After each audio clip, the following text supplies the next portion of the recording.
viewers in diaspora. For instance, I have Michelle and Charity who are watching from McLean, Virginia, USA.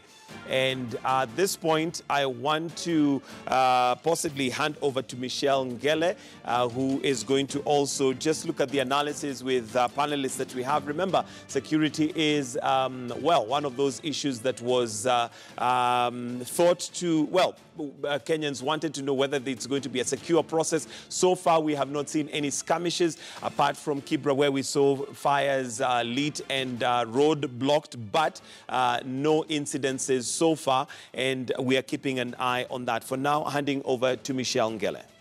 Michael, and in the studio with me this morning, political analyst Brian Mutie and security expert Tilas Ochieng will be joining us for analysis of events that will be taking part in this historic day.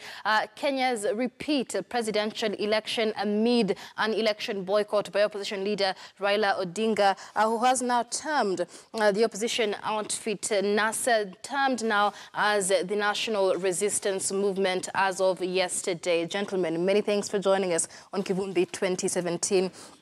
I want to take a short commercial break, but before we do that, perhaps let me get your thoughts, Tilas, on the overall security situation based on the spot check that our reporters across the country have been giving both in NASA strongholds and in areas perceived to be Jubilee strongholds. Thank you, Michelle. What I can say as a security expert, we are currently in a panic mode as a country, and as a security expert again, I would like to assure our viewers and Kenyan at large, it's totally a panic mode. Yes. All right. I mean, and of course, we haven't seen anything so far. I mean, Brian, even in areas like Kibera, perceived to be a NASA stronghold, we are seeing several people coming out to vote. We haven't had reports of anybody barricading access to the polling stations. What do you make of this? I think we are still in a build-up situation where maybe the situation is still, building up to a situation where we can now describe it as insecure or a security concern. But as of now, you could see at least people, some of them actually heeded the NASA's leaders' warning that they need to stay indoors.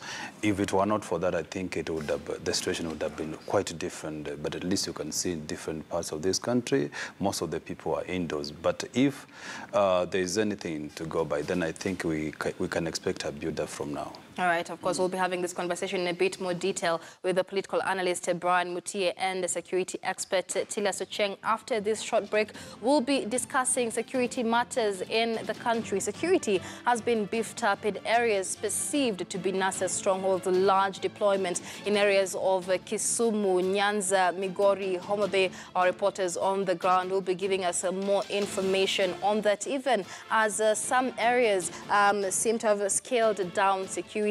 This and much more coming up in just a moment. This is Kivumbi 2017, your wall-to-wall coverage of the October 26th fresh presidential election. Do stay with us. More coming up after this short break.